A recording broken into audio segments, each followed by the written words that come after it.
ತಲೆ ಮೇಲೆ ಕುತ್ಕೋರ್ಗೂ ತಂದು ಪ್ರಾಬ್ಲಮ್ಸ್ ಮಾಡಿದ್ರೆ ನಾವು ಏನು ಮಾಡೋಕ್ಕಾಗುತ್ತೆ. ಕೆಲವರು ಅಂತಾರೆ ನಮಗಿರೋದು ಒಬ್ಬಳೇ ಮಗಳು, ಒಬ್ಬನೇ ಮಗ, ಜೋರಾಗಿರಬೇಕು ಅಂತೇಳಿ. ಒಂದಿನ ನಾನು ತುಂಬ ಟೆನ್ಷನಲ್ಲಿ ನನ್ನ ದುಬೈ ವೀಸಾ ಪ್ಯಾಕೇಜು ಕೆಲವೊಬ್ರಿಗೆ ಡಿಲೇ ಆಗೋಗಿತ್ತು. ಸೊ ವೀಸಾಸ್ ರಿಲೀಸ್ ಆಗೋದಕ್ಕೆ ನಾನು KR ಪುರಂಗೆ ಹೋಗ್ತಿದ್ದೆ. ಟಿನ್ ಫ್ಯಾಕ್ಟ್ರಿಯಲ್ಲಿ ಇಳ್ಕೊಂಡ್ಬಿಟ್ಟು ಅಲ್ಲಿ ಕುತ್ಕೊಂಡು ಬಿಸಿಲಲ್ಲಿ ಯೋಚನೆ ಮಾಡ್ತಾ ಇದ್ದೀನಿ, ಈ ಜನಗಳಿಗೆ ಹೆಂಗಪ್ಪ ಅರ್ಥ ಮಾಡಿಸೋದು.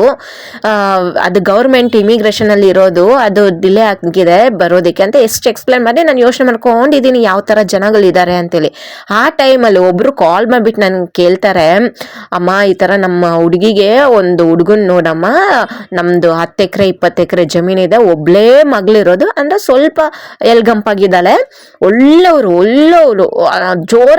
ಜೋರಾಗಿರ್ಬೇಕು ಅಂತ ಪದೇ ಆ ಮಾತನ್ನ ಹೇಳ್ತಾನೇ ಇದ್ರು. ನಾನು ಮೊದಲೇ ಬೇರೆ ಟೆನ್ಷನಲ್ಲಿ ಇದ್ದೆ. ಒಂದೇ ಮಾತು ನಾನು ಅವ್ರಿಗೆ ಡೈರೆಕ್ಟಾಗಿ ಹೇಳ್ದೆ, ಫೇಸ್ ಟು ಫೇಸ್ ನಾನು ದೊಡ್ಡವರು ಚಿಕ್ಕವರು ಅಂತ ಯಾರು ನೋಡೋಕೆ ಹೋಗಲ್ಲ,